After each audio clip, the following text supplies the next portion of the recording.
বাংলাদেশের সর্বশেষ গুরুত্বপূর্ণ আপডেট সংবাদে আপনাকে স্বাগত। শুরুতেই সংবাদ শিরোনাম, পরে বিস্তারিত। শুরুতেই জানিয়ে দিব, বড়াই গ্রামে বিএনপির দুই গ্রুপের সংঘর্ষে 6 জন গুলিবিদ্ধ। নাটোরের বড়াই গ্রামে আধিপত্য বিস্তারকে কেন্দ্র করে বিএনপির দুই গ্রুপের সংঘর্ষে 6 জন গুলিবিদ্ধ সহ মোট 10 জন আহত হয়েছেন। এ সময় চান্দা ইউনিয়ন বিএনপির সাধারণ সম্পাদক এবং উপজেলা আওয়ামী লীগের সহসভাপতির বাড়িসহ 9টি বাড়ি এবং 5টি মোটরসাইকেল এবং 26টি দোকান ভাঙচুর ও লুটপাটের ঘটনা ঘটেছে। এরপর জানিয়ে দিব, মণিপুরে 3 জেলায় অনির্দিষ্টকালের জন্য কারফিউ। ভারতের উত্তর পূর্বাঞ্চলীয় মণিপুর রাজ্যে সহিংসতার নতুন করে বৃদ্ধি পায় 3টি জেলায় অনির্দিষ্টকালের জন্য কারফিউ জারি করেছে সরকার। এদিকে ডক্টর মোহাম্মদ ইউনূসের সঙ্গে শীঘ্রই আলোচনার ইঙ্গিত যুক্তরাষ্ট্রের। গুরুত্ব পাবে যেসব বিষয়, প্রধান উপদেষ্টা ডক্টর মোহাম্মদ ইউনূস বাংলাদেশের অন্তর্বর্তীকালীন সরকারের সঙ্গে শীঘ্রই বৈঠক শুরু করার পরিকল্পনা নিয়েছে যুক্তরাষ্ট্র। বিশ্বের অন্যতম পোশাক রপ্তানিকারক বাংলাদেশের অর্থনীতি চাঙ্গা করার কাজে সহায়তা করার অংশ হিসেবে যুক্তরাষ্ট্র এই আলোচনার পরিকল্পনা হাতে নিয়েছে। আগামী সপ্তাহেই 2 দিন বিশ্বব্যাপী এই সংলাপ ঢাকাতে শুরু হতে পারে।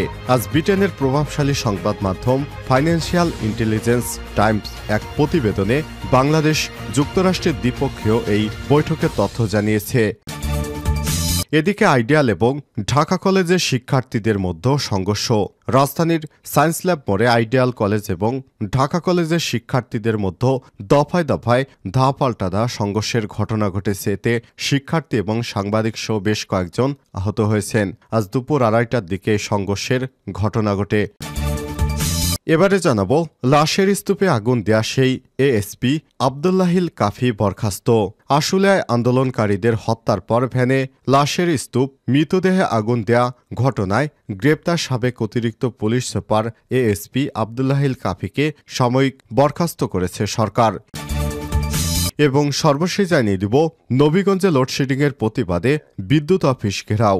নবীগঞ্জে লোডশেডিংয়ের প্রতিবাদ এবং নিরবিচ্ছিন্ন বিদ্যুৎ সরবরাহের প্রতিবাদে বিক্ষোভ মিছিল, রাস্তায় অবস্থান কর্মসূচি এবং পল্লী বিদ্যুৎ অফিস ঘেরাও করেছে ছাত্র জনতা। মঙ্গলবার 10 সেপ্টেম্বর সাধারণ ছাত্র জনতার আয়োজনে শহরের গালিরটেক পয়েন্টে অবস্থান করেছেন তারা। লোডশেডিংয়ের কারণে সীমাহীন ভোগান্তির কথা তুলে ধরে বক্তারা বলেন, বেশিরভাগ সময় থাকে না বিদ্যুৎ। 1 থেকে 1.5 ঘন্টা পর পর 8 থেকে 10 মিনিটের জন্য বিদ্যুৎ দেওয়া হয়। আবার কখনো কখনো ঘন্টার পর ঘন্টা বিদ্যুৎ থাকে না। এতে চরম দুর্ভোগে রয়েছে সাধারণ মানুষ। প্রিয় দর্শক, এতক্ষণ শুনছিলেন সংবাদ শিরোনাম, এবারে বিস্তারিত। তবে তার আগে বন্ধুরা, অনুরোধ থাকবে এই সংবাদটিতে একটি লাইক দিন। এই চ্যানেলে আপনি নতুন হয়ে থাকলে আমাদের সংবাদটি দেখতে দেখতে চ্যানেলটি সাবস্ক্রাইব করে রাখুন। কমেন্ট করে আপনার মূল্যবান মতামত জানিয়ে দিন আপনি বিশ্বের কোন দেশ থেকে বা বাংলাদেশের কোন স্থান থেকে আমাদের সংবাদটি দেখছেন এবং শুনছেন। এবারে বিস্তারিত। বড়াই গ্রামে বিএনপির দুই গ্রুপের মধ্যে সংঘর্ষে 6 জন গুলিবিদ্ধ। নাটোরের বড়াই গ্রামে আধিপত্য বিস্তারকে কেন্দ্র করে বিএনপির দুই গ্রুপের মধ্যে সংঘর্ষে অন্তত 6 জন গুলিবিদ্ধ সহ মোট 10 জন আহত হয়েছেন। এ সময় চান্দা ইউনিয়ন বিএনপির সাধারণ সম্পাদক এবং জেলা আওয়ামী লীগের সহসভাপতির বাড়িসহ 9টি বাড়ি, 5টি মোটরসাইকেল এবং 26টি দোকান ভাঙচুর এবং লুটপাটের ঘটনা ঘটেছে। রোববার 8 সেপ্টেম্বর সন্ধ্যা থেকে রাত 9:30টা পর্যন্ত উপজেলার চান্দাই ইউনিয়নের দাসগ্রাম বাজার এবং রাজেন্দ্রপুর কুদুর মোড়ে এসব ঘটনা ঘটে। এ ব্যাপারে 4 সদস্যের তদন্ত কমিটি গঠন করেছে উপজেলা বিএনপি। সংঘর্ষে গুলিবিদ্ধরা হলেন বিএনপির কর্মী রাজেন্দ্রপুর গ্রামের শহীদুল ইসলাম মালিথা 38, সাগর আলী 20, মামুন হোসেন 21, জাহিদ আলী 18, মশিউর রহমান 28, দাসগ্রামের রবিউল করিম 39। এছাড়াও সংঘর্ষে দাসগ্রামে মেহেদি হাসান 28 এবং শাহ আজিজ 40, লিটন 38 এবং আওয়ামী লীগ কর্মী শাহিন মালিতা 60 আহত হয়েছেন। আহতদের মধ্যে শহীদুলকে রাজশাহী মেডিকেল কলেজ হাসপাতাল এবং অন্যান্যদের বড়াইগ্রাম উপজেলা স্বাস্থ্য কমপ্লেক্স ও বিভিন্ন ক্লিনিকে ভর্তি করা হয়েছে। মণিপুরে 3 জেলায় অনির্দিষ্টকালের জন্য কারফিউ জারি। ভারতের উত্তর এবং পূর্বাঞ্চলীয় মণিপুর রাজ্যে সহিংসতার নতুন করে বৃদ্ধি পায় 3টি জেলায় অনির্দিষ্টকালের জন্য কারফিউ জারি করা হয়েছে। ইম্ফল পশ্চিম এবং ইম্ফল পূর্ব এবং থৌবল জেলায় আজ মঙ্গলবার 10 সেপ্টেম্বর সকাল 11টা থেকে সর্বাত্মক কারফিউ ঘোষণা করেছে রাজ্যের প্রশাসন। রাজ্যের শান্তি পুনরুদ্ধারের দাবিতে শিক্ষার্থীদের বিক্ষোভের একদিন পরই মণিপুরে এই 3 জেলায় 44 ধারা জারি করা হলো।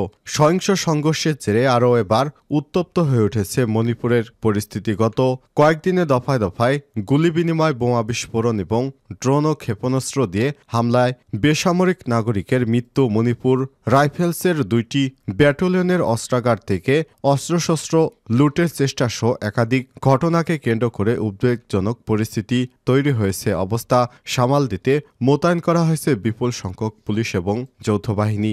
আদেশ অনুযায়ী কারফিউ চলাকালীন বাসিন্দাদের তাদের বাসস্থানের বাইরে চলাচলের উপর কঠোর বিধিনিষেধ আরোপ করা হয়েছে। প্রাথমিকভাবে 10 সেপ্টেম্বর ভোর থেকে রাত 10টা পর্যন্ত কারফিউ শিথিল করা হয়েছিল, কিন্তু পরবর্তী সময়ে পরিস্থিতির অবনতি হয়। বেলা 11টা থেকে তা আবার কঠোরভাবে কার্যকর করা হয়েছে।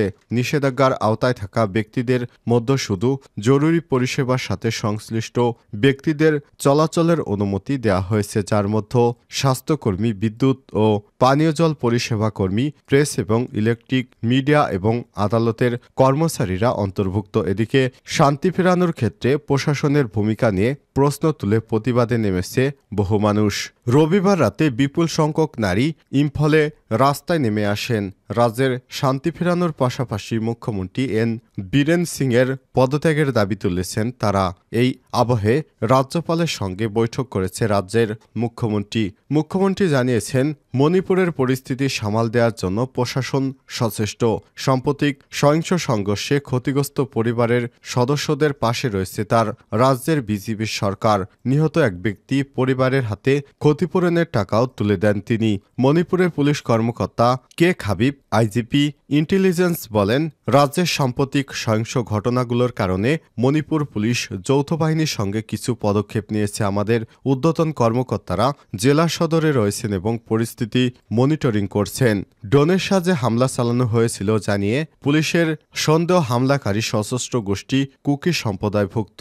তারপর থেকে রাজ্যের একাধিক জায়গায় হামলা হয়েছে এবং কুকি মেইতেই সম্প্রদায়ের মানুষের মধ্যে দফায় দফায় সংঘর্ষ হয়েছে বলে অভিযোগ। পুলিশের সঙ্গেও কুকি সম্প্রদায়ের সশস্ত্র গোষ্ঠীর সদস্যদের সংঘর্ষ হয়েছে বলে অভিযোগ। সাম্প্রতিক সময়ে আক্রমণের জন্য যে আধুনিক প্রযুক্তির ক্ষেপণাস্ত্র এবং ড্রোন ব্যবহার করা হচ্ছে সেটা কারা যোগান দিচ্ছে সে নিয়ে প্রশ্ন উঠেছে। ক্রমবর্ধমান অস্থিরতার মধ্যে মণিপুরে স্কুল এডুকেশন ডিরেক্টর রাজ্যের সকল স্কুল 9 এবং 10 সেপ্টেম্বর বন্ধ রাখার নির্দেশনা দেওয়া হয়েছে, যাতে সহিংসতা আর না বাড়ে।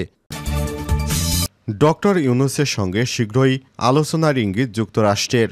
গুরুত্ব পাবে যেসব বিষয়। প্রধান উপদেষ্টা ডক্টর মোহাম্মদ ইউনূস সহ বাংলাদেশের অন্তর্বর্তীকালীন সরকারের সঙ্গে শীঘ্রই বৈঠক শুরু করার পরিকল্পনা নিয়েছে যুক্তরাষ্ট্র।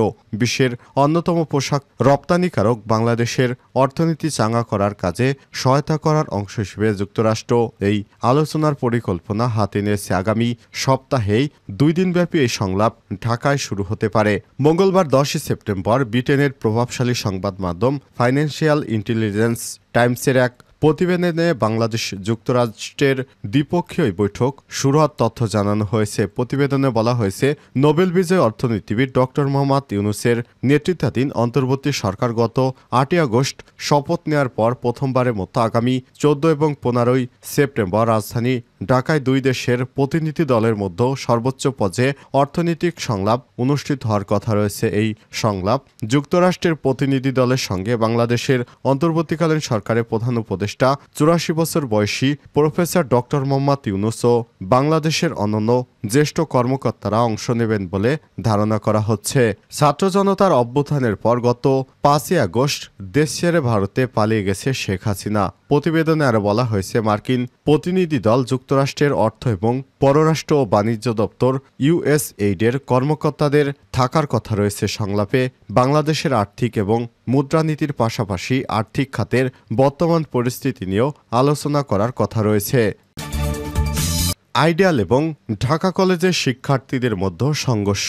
রাজধানীর সায়েন্স ল্যাব মোড়ে আইডিয়াল কলেজ এবং ঢাকা কলেজের শিক্ষার্থীদের মধ্যে সংঘর্ষ এবং দাপাল্টাধার ঘটনা ঘটেছে। এতে শিক্ষার্থী এবং সাংবাদিক সহ বেশ কয়েকজন আহত হয়েছেন। আজ মঙ্গলবার 10 সেপ্টেম্বর দুপুর 1:30টার দিকেই সংঘর্ষের খবর পাওয়া গেছে। জানা গেছে, পাবেল নামে ঢাকা কলেজের এক শিক্ষার্থীকে মারধর করেছে আইডিয়াল কলেজের শিক্ষার্থীরা। এমন অভিযোগে ঢাকা কলেজের শিক্ষার্থীরা লাঠিসোঁটা নিয়ে বের হন। পরে তারা সংঘর্ষে জড়ায়। এছাড়া ঢাকা কলেজের শিক্ষার্থীরা আইডিয়াল কলেজে গিয়ে ভাঙচুর চালায়। এতে সায়েন্স ল্যাব এলাকায় যান চলাচল বন্ধ হয়ে যায়। ঘটনাস্থলে পুলিশ এবং সেনাবাহিনীর সদস্যরা রয়েছে।